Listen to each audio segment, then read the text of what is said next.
नमस्कार मित्रांनो, महाराष्ट्र विधानसभा निवडणूक तोंडावर आलेली आहे. 20 नोव्हेंबरला होणाऱ्या मतदानाला प्रभावित करण्यासाठी काही गोष्टी सध्या सुरू आहेत. नेत्यांची भाषणं, आमचे सोशल मीडियावरचे व्हिडिओ, फोटो, TV आणि पेपरमधील बातम्या इत्यादी.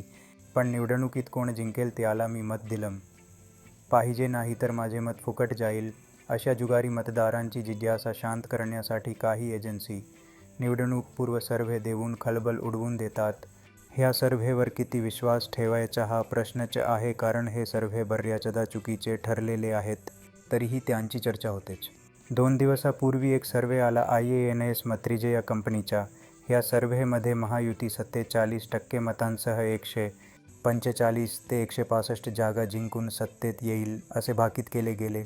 ह्या सर्व्हेचं वैशिष्ट्य म्हणजे मुंबईत शरद पवार गट जागा लढतोय 2 आणि ते सर्व्हेमध्ये 0 ते 4 जागा जिंकतील असे अंदाज वर्तविले आहेत. असो तो गणिताचा भाग आहे. सर्व्हे असेच फॉर्म्युला वापरून केले जातात असे काही भाजप समर्थकांचे म्हणणे आहे. ते काहीही म्हणाले तरी हे अशक्य अंदाज आहेत हे आपल्या लक्षात येते. महाराष्ट्रात कुठल्याही पक्ष किंवा आघाडीला 47% मत मिळेल हे पटण्यासारखे नाही. 2019च्या निवडणुकीत भाजप-सेना युतीला 58% मते मिळून 161 जागा मिळाल्या आहेत तेव्हा आणि आता खूप फरक पडलेला आहे हे आपल्याला माहीत आहे. हा सर्व्हे पाहून महायुती समर्थक खुश झाले होते आणि महाविकास आघाडी समर्थक नाराज. त्या नाराज आघाडी समर्थकांसाठी नवीन सर्व्हे आज आला जो लोकपोल या कंपनीचा आहे.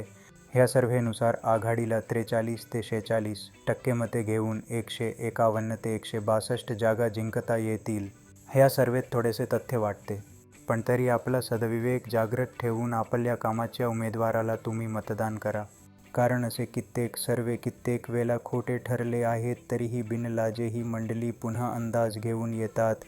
असो, मतदानाचा जुगार खेळणाऱ्या मतदारांना एकच सांगणे, तुम्ही मतदान केलेला उमेदवार जिंकणं महत्त्वाचं नसून त्याने तुमचं काम करणं गरजेचं आहे. बाकी तुमचा अंदाज काय सांगतो? लोकपोल म्हणतो तसं महाविकास आघाडी जिंकणार की IANS सांगते तशी महायुती जिंकणार की बच्चू कडू मुख्यमंत्री होणार? तुमचे अंदाज कमेंटमध्ये सांगा. व्हिडिओ पाहिल्याबद्दल धन्यवाद.